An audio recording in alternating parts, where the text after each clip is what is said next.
Nagsisimula na, Brother Oliver, Yes! ang pagbusilak ng damdamin ng sambayan ng Pilipino na hindi maampat ng ulan. Yes! Ulan lang yan! Pilipino kami! Pilipino kami! Good news, good news! Bago ang unang tagapagsalita, Brother Oliver, Yes. na ikaw ang magpapakilala, Yes! ay tuloy na bukas ang Senate Ocular Inspection sa compound ng Kingdom of Jesus Christ sa Davao. Binibless tayo ng Panginoon! Sa umaga, Amen! alas 9, magsisimula ang ocular inspection. Kaninang umaga, na interview namin si Senator Bato de la Rosa, 4 na magigiting na senador ang titingnan direkta, Brother Oliver, Yes. mga kababayan, ang kalagayan sa loob ng inatake at nilusok at tinahas na compound ng Kingdom of Jesus Christ. Sino-sino ito, mga Brother Oliver? Yes! Ang pupunta bukas ay sila, Senator Bato de la Rosa. Palakpakan. Number 2, pupunta din bukas si Senator Ruben Padilla. Pinoy! Number 3 na konfirmado, pupunta din bukas si Senator Bongo. At Si Coco ang Pimentel. isa na pupunta, Si Coco sabi Pimentel. nila, ito ang mabuting Marcos. Ang pangalan niya ay Senator Amy Marcos. Oh, si Amy Marcos Hindi si Coco Pimentel Ha, 4. At hopefully, pasikat si Amy Senator Coco Pimentel Oh, yeah. ay makakapag-join in the afternoon. Oh, hapon, sa afternoon, si Coco or Pimentel. mga alas 10, alas 11 ng umaga, ay magla-live tayo sa Liwasang Bonifacio, naka-hook up sa SMNI. At doon sa City Council Session Hall, sa Davao City Hall, gaganapin ang joint committee hearing ng Senate Committee on Justice and Human Rights at ang Senate Committee on Public Order and Dangerous Drugs. Dinigdigin na tayo ng Panginoon! Gising na ang mga senador! Ngayon, pakinggan natin! Brother Oliver, bago ang pag-introduce mo sa ating mamamahayag sa internet media, ay todo-todo ang hakot ng mga alipores ni Marcos Jr. ng semento, graba at buhangin papasok sa compound simula pa noong 2 gabi, at ang bagong brand ng semento ay tinatawag na Nature's Spring.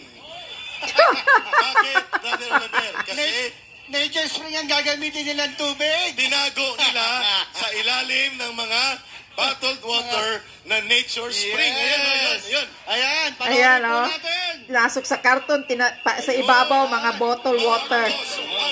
Yan. Bulabog. Booking ang mga hudas na pulis na nag-iskapo ng semento. Unti-unti itong pinapasok. Ano kaya ang gagawin? Alam anong na. gagawin dyan? At, Huli. bago ang ating unang tagapagsalita, Ang mga sinungaling na Tory. ang city engineer ng Davao City, ang city architect at city legal officer, mga abogado ng City Government of Davao City, hinarangan ng balasubas na sila Torre upang hindi makapag-inspeksyon sa loob ng hinuhukay nila na area ng Jose Maricales. Tore? Di ka mahiya dyan? Kapal ng mukha mo, bastos ka. Ito na. Torirista. Upang dagdagan ang mga pahayag, ikaw na ang mag-introduce ng Ayan. ating unang tagapagpahayag. Oo, magandang gabi mga vloggers! Ngayon, papakinggan po natin ang kasamahan ng ating mga vloggers na nagmamahal sa atin na patuloy na nagpapakita ng katapatan sa ating bayan. Tawagin na po natin ang ating vloggers, BMR! Si BMR muna. BMR! BMR! Kahit ulan, no? Di nagpapatinag ang taong bayan. Magandang gabi po sa inyo lahat, mga kababayan. Magandang gabi. Pangilang araw na tayo? 11 days na rally na to eh. Palakpakan po natin muna ang ating mga sarili. 11 days na po tayo, inuulan. 11 days rally na nila to sa Liwasang Bonifacio. Hindi magpapatinag. Pababain ang hudas. Inuulan ng ayuda. Inuulan po tayo. Inuulan po tayo ng sama ng loob na dulot ng Marcos administration na to. Yes. Hilain ang bangag. Palayasin sa Malacanang na. Maraming salamat pala sa inyo lahat dahil 11 days, umulan, umaraw, hindi po tayo nagpatinag, mga kababayan. Yes. Walang iwanan. Tuloy-tuloy na yan. Ngayon lang. Bakit po natin ito nagagawa? Sapagkat ngayon lang, ipinakita po dito ang kawalang respeto ni Ture, mga kababayan. Ayun!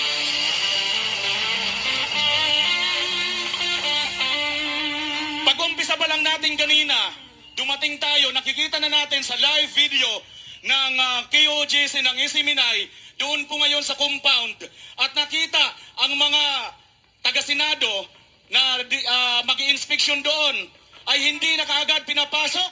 Ang kapal na mukha mo, Ture! Ang kapal ng Yung walang iyang hudas talaga ang Turi na yan. Torirista. Kapal ng mukha. Kapal ng mukha ng hudas na Tori. Kapal ng mukha. Hudas na Tori. Kapal ng mukha. Bentogo! Sabi nga nila, saan ba tayo umuhugot ng lakas?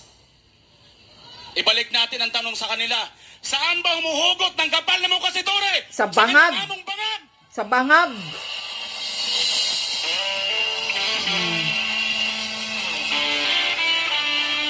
Muntik nang nasa bangag na nag-cold blue. Squatter lang sila dyan. Correct. Squatter. Bakit sila ngayon naghahari-harian dyan? Ano po ang ibig sabihin nito, mga kababayan? Maliwanag po na wala po sa hulog, wala po sa tamang pag-iisip ang namumuno sa ating bansa ngayon. Correct. Bangag.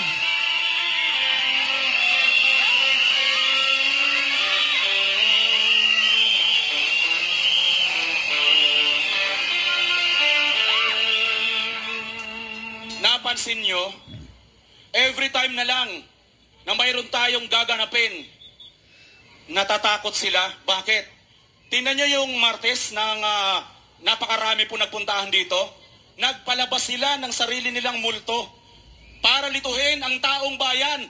Ito po ang taktika ng mga bangag. Natataranta na po sila at takot po sila na dumami at dumami ang taong bayan.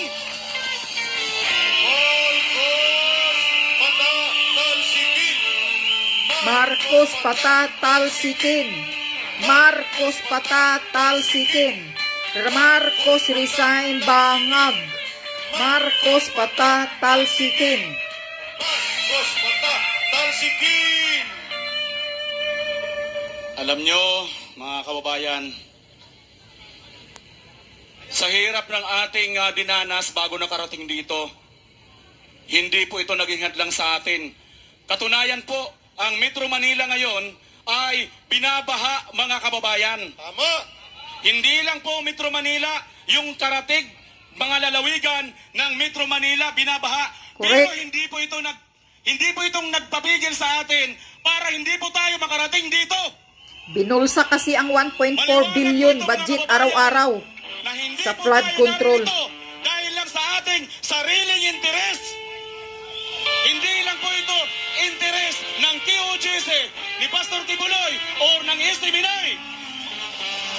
Interes po ito ng sambayanang Pilipino na hanggang ngayon hindi pa may paliwanag ni Bangag kung nasaan ang punta ang 1.4 billion Yes. araw-araw na winaldas nila ni Tambaluslos. 1.4 billion, no? Araw-araw yan, ha? Budget sa Naku, mga flood kababayan, control. hindi pa po kayo nagising Pero yan. binabaha. Aywan ko na lang sa inyo. Mga kasama ko, mga vloggers, maraming salamat din sa inyo. Ayon, si Tambaluslos daw nagbibigay ng ayuda sa Davao. Nilangaw! Davao pa talaga. Nilangaw!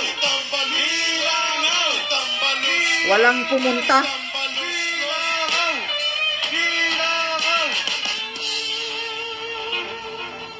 Bago ako magtapos, papasalamatan ko po ang QGC at ang STBNay. Hindi dahil mga kababayan ay sila po yung nangunguna sa atin, kundi dahil sa kanilang prinsipyo na hindi bayaran at hindi nagbabayad.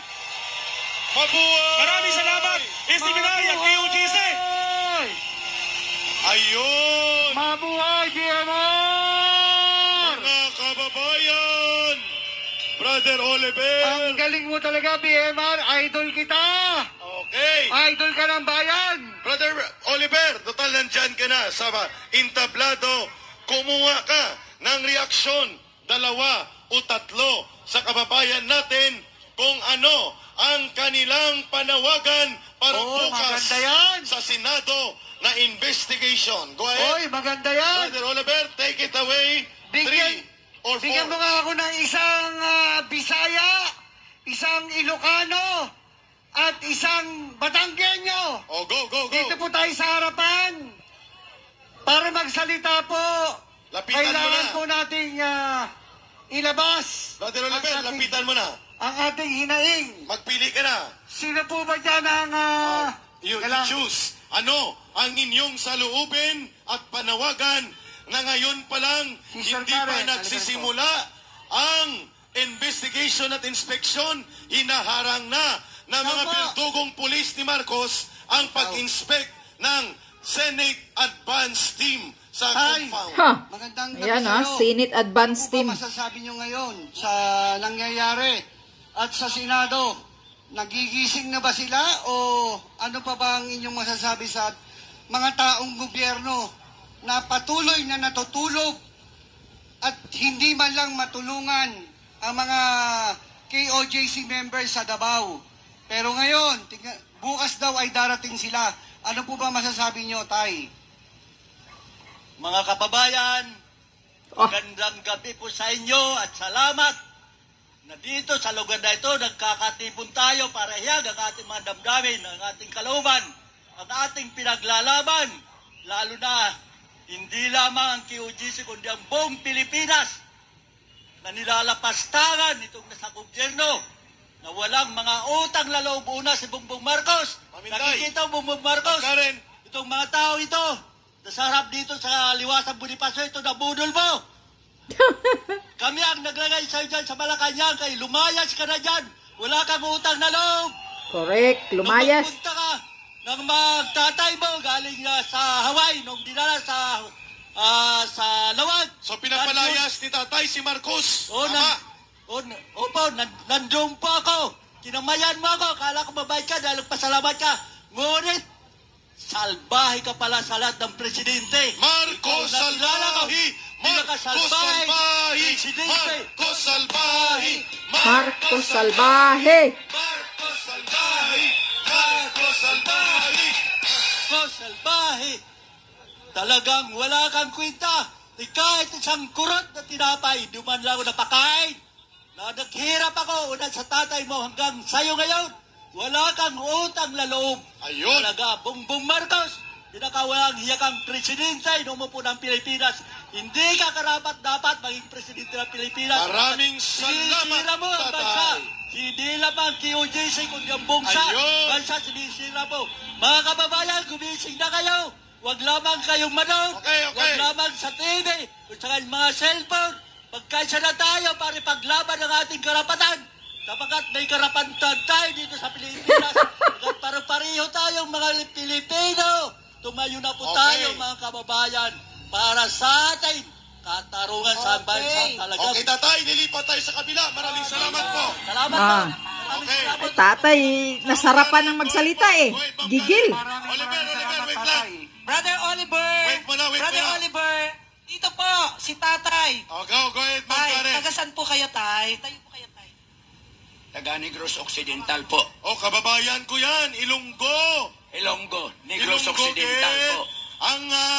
Ang kwarta, ginapala ka, ginapiko. Damogin nga salamat sa tanan ko nga mga kauturan na ari karon dire sa Liwasan Bonifacio nga nakikisa sa aton pagtitipon karong kagabihon. Mga kauturan, ang akon lang mahambal sa inyo karon. Di masabtan, tay. Ako nananawagan sa tanan ng mga Pilipino sa tibuok Pilipinas. Yes. Ang aton kausa karon hindi lang kausa sang KOJC, hindi lang sa Kingdom of Jesus Christ, Oho, kausa sa bilog nga Pilipinas. tama. Gani ako nagapanawagan sa tanan nga mga Pilipino. Yes. Magkaisa tayo Oh. para palayasin ang bangag nga Marcos. Ito, Marcos palayasin. Marcos palayasin. Marcos palayasin. Bangag palayasin. Bangag palayasin. Mga kauturan, i-share ko lang sa inyo. Hindi pa ako butante noong 1968. Ang Pangulo sadto si Diosdado Macapagal nag-eleksyon ining si Marcos Senior nga diktador ang tatay kining Marcos nga makapalang mukha. Nahirapan si tatay Hindi magsalita. pa ako butante sadto nga panahon. Wala ko'y mahimo. Kung ang kaedad ko karon nga mula na panganak sila 1950, 51, 52. Sa panahon nga to, isa ka bulan, nadula ang bugas. Bakit? Ang NGA noon, National Grain Authority, kiisla ni Marcos, NFA, National Food Authority. Ang isa kagantang sa una nga NGA, 60 centavos kung nakaibalo ka mo. Palitan sa kilo. Gibaylo sa kinilo.